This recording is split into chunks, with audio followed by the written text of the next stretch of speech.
Hey guys, what is up and welcome back to the channel. In today's video we are going to be taking a look at a brand new update to Yuzu emulator which accidentally, but regardless of how it was found, has fixed a multitude of games on this Nintendo Switch emulator.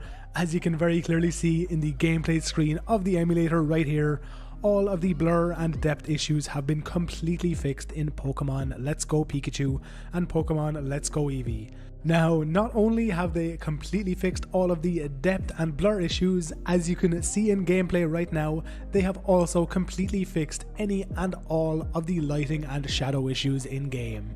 These changes have affected literally tons and tons of games, some of which we're going to be covering in this video, and by the time you guys watch this video, this feature should be available in the very latest Yuzu Canary version. All that you need to do in order to activate this fix and make your game look exactly like this is to activate the Use OpenGL compatibility mode option. You will find that in the graphics tab within the configure menu for the emulator. On top of all of these lighting, shadow, depth and video fixes, this brand new setting has brought with it fixes that allow the rendering of every single effect in Pokemon Let's Go, now meaning that this game is now basically fully playable from start to finish, and practically all of its graphics are now perfectly rendered in gameplay.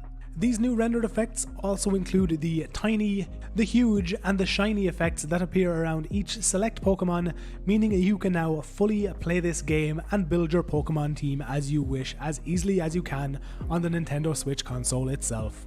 Again, these newly rendered effects are not just limited to the open world areas of the game. There are literally dozens upon dozens of brand new moves showing and rendering in gameplay now. I think I lost count after about 143, but as you can see in this battle situation here, my Oddish's acid move is now fully and properly rendered, and if I use my super effective absorb move, it is also going to now show up and be fully and perfectly rendered just like it is on the Nintendo Switch console. Now that we've covered Pokemon Let's Go, let's move on to our next game that has seen improvement due to this brand new upgrade. And yes, Final Fantasy XV Pocket Edition, thanks to this new compatibility setting, is now absolutely perfectly rendered in all cutscenes and also in all gameplay situations. This is also yet another one of the titles that can take benefit from using the Force 30 FPS mode, and as you can very clearly see, it has both smooth audio and gameplay when played back in this 30 frames per second mode.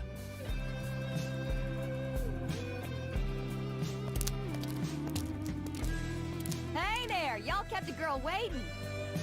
Now, which one's the prince? Aha! Hello, Your Highness.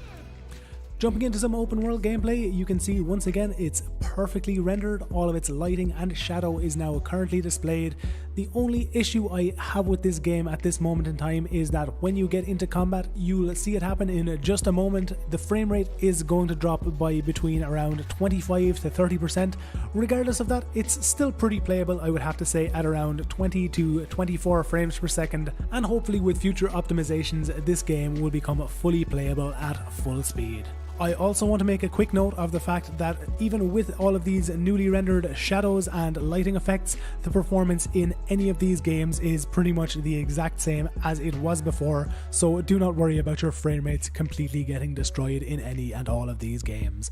Final Fantasy XV Pocket Edition now looks absolutely awesome, especially so noticeable in this nighttime area now that all of these lighting, particle and shadow fixes have been applied with this brand new update.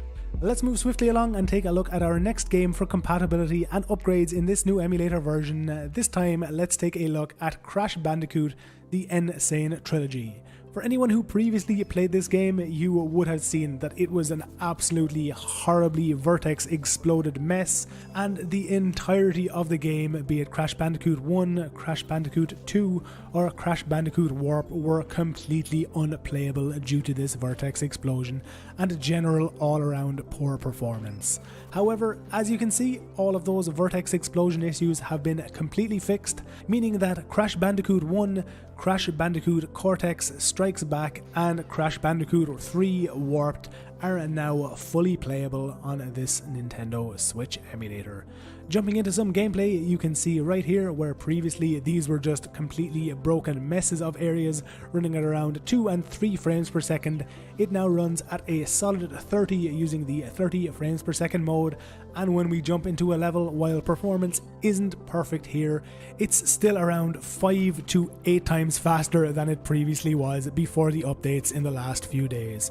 Interestingly enough, Crash Bandicoot The Insane Trilogy is actually a dynamic FPS game, meaning that you can either choose to use it with the Force 30 FPS mode or play it normally at 60 frames per second. We may even in future have the option to play back this and many other dynamic FPS games at much higher refresh rates like 120 or 144. That's something that I myself would be definitely 100% interested in, and I can't wait to see how this feature pans out in future. Next up, we're going to be taking a look at a game that only just released on the Nintendo Switch and is already now fully playable on the emulator.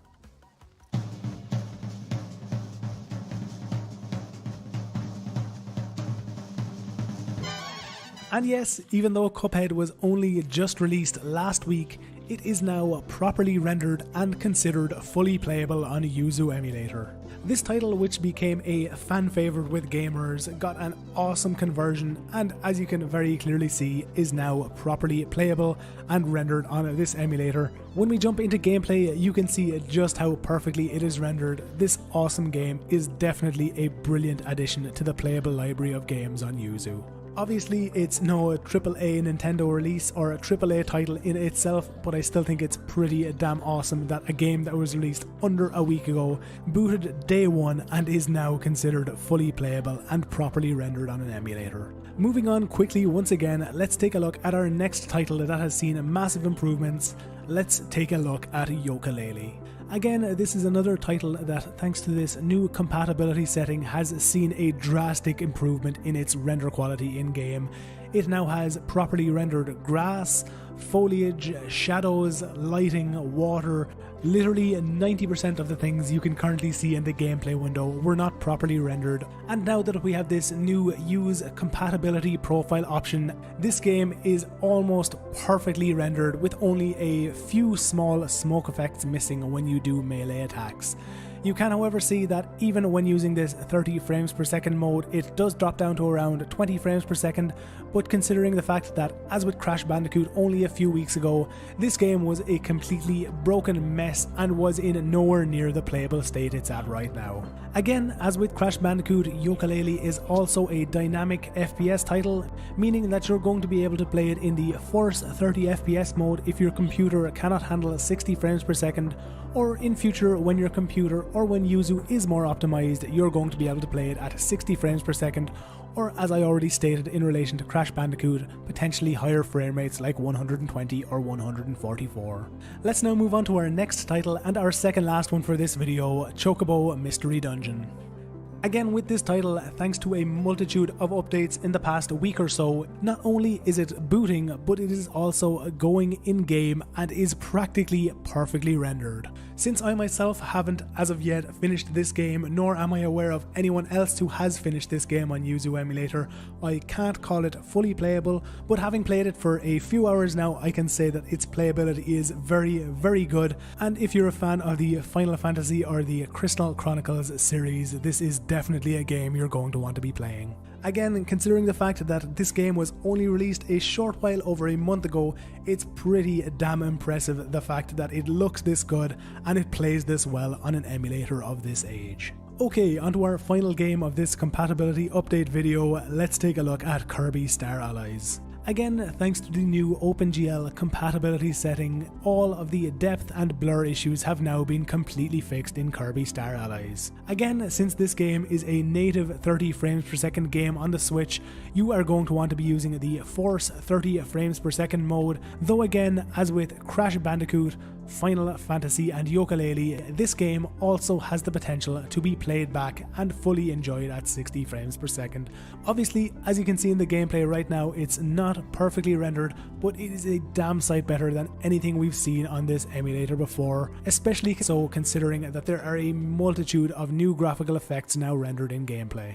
Even though in certain situations this game's frame rate can absolutely drop to a snail's pace, like you can see right here it dropping down to around 15 or 16 frames per second, I would have to say that it is still quite playable even at this lower frame rate value. So there you have it guys, with all the fixes we've just covered, including the fact that Pokemon Let's Go is now properly rendered and fully playable on this emulator. How excited are you for the future of Yuzu? Personally, I'm really excited, especially so for the release of Pokemon Sword and Shield, with the hopes of it booting and being semi-playable on day one, especially when you consider the similarities between it in its trailer and the gameplay we already have in Pokemon Let's Go. As always guys, if you want to help with the development of Yuzu emulator, you will find a link to their Patreon fund down in the description of this video, so if you want to help this emulator get even better in future, head on over there and pledge your support. There are even more updates coming out for this emulator in the next few days, so keep your eyes peeled on the channel for even more fixes and more compatibility updates for even more games. For now, that's going to be it for this video. Once again guys, cheers for checking it out. Remember to like it if you liked it, dislike it if you didn't, and as always, subscribe to the channel if you want to see all future videos from me.